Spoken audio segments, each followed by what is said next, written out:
Di manakah posisi para habaib pada hari pertempuran tanggal 10 November tahun 1945 yang kemudian diperingati sebagai Hari Pahlawan itu? Apakah mereka ikut berjuang dalam perang dahsyat di Surabaya yang menelan puluhan ribu korban di pihak Indonesia tersebut?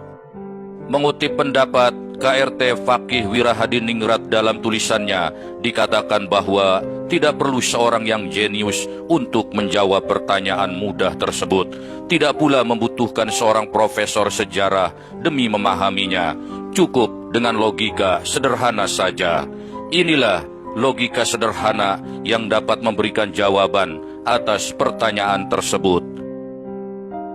1. Kaum Ba'alawi didatangkan ke Nusantara demi kepentingan penjajah Belanda. Mereka 100% naik kapal Belanda, bekerja ikut Belanda, dapat gaji, fasilitas tanah, bahkan jabatan dari Mufti Batavia hingga Kapitan Arab. Dengan demikian, sudah tentu mereka menjadi antek Belanda demi melanggengkan penjajahan atas bumi Nusantara. 2. Para Habib yang mengaku sebagai cucu Nabi, padahal aslinya ras Yahudi Hajari, digunakan untuk mengkooptasi umat Islam agar tidak bangkit mengobarkan perang besar kembali. Pasca perang Diponegoro yang berlangsung dari tahun 1825 hingga tahun 1830, Belanda nyaris bangkrut. Negerinya sempat terpecah belah di Eropa menjadi Belgia, Luxembourg, dan sebagian dicaplok oleh Prusia atau Jerman saat ini. Belum lagi mereka juga harus menghadapi perang di Aceh yang berkepanjangan, serta di berbagai penjuru Kesultanan Nusantara lainnya. Pada tahun 1832, proyek mendatangkan kaum imigran dari Yaman, negara paling miskin di Jazirah Arab itu, dimulai.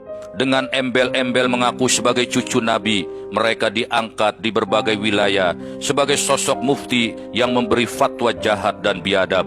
Di antaranya yaitu Mufti Batavia Usman bin Yahya yang mengharamkan pemberontakan pada Belanda. Lalu Usman juga menghukumi sesat pada gerakan Toriko karena perlawanan dari kaum Sufi inilah yang paling sulit untuk dipadamkan. Dan tentu saja yang paling terkenal adalah ketika dia mendoakan secara menjilat pada Ratu Belanda Wilhelmina pada hari ulang tahunnya. Sebagai imbalan dari semua pengabdiannya itu, Usman bin Yahya mendapatkan gaji besar, fasilitas mewah, dan medali penghargaan. Selain Mufti Batavia, ada juga Mufti Jawa Timur, yakni Ismail bin Abdullah Al-Atos, yang mendoakan agar Belanda menjajah Nusantara untuk selama-lamanya. Ini belum lagi kejahatan mereka di berbagai penjuru, seperti pengkhianatan oleh Habib Abdurrahman Az-Zahir kepada perlawanan bangsa Aceh, atau dihukum pancungnya Demang Lehman, pemimpin perlawanan Banjar, akibat pengkhianatan Habib Hamid bin Ali Al-Idrus. 3. Kaum Ba'alawi absen di dalam berbagai momen kebangsaan, baik itu momen kebangkitan nasional tahun 1908, Sumpah Pemuda tahun 1928, atau pada persiapan kemerdekaan, baik melalui BPUPKI ataupun melalui PPKI, apalagi pada hari proklamasi 17 Agustus tahun 1945. Padahal menurut sensus yang dilakukan oleh kolonial Belanda, jumlah mereka sudah mencapai 71.335 orang pada tahun 1930, dan sebagian besar terpusat di Pulau Jawa, termasuk Surabaya. Dengan jumlah sebanyak itu, mereka tidak nampak batang hidungnya dalam mendukung resolusi jihad tanggal 22 Oktober tahun 1945. Fatwa yang monumental dari Hadratus Syekh Kiai Haji Hasyim Asy'ari inilah yang mempertegas kebulatan tekad dari umat Islam di dalam mempertahankan kemerdekaan. 4.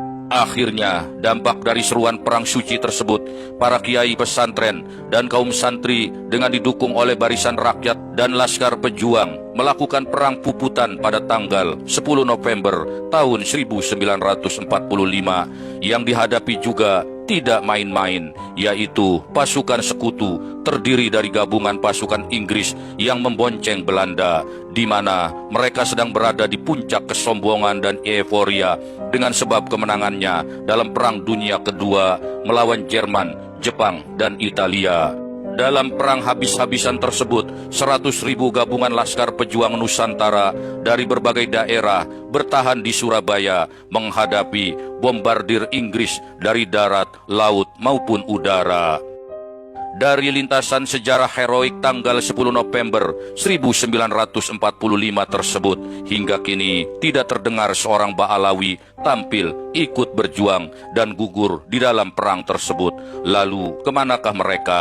Jawabannya adalah mereka ngumpet dan ngungsi sesuai dengan arahan Belanda, mantan juragan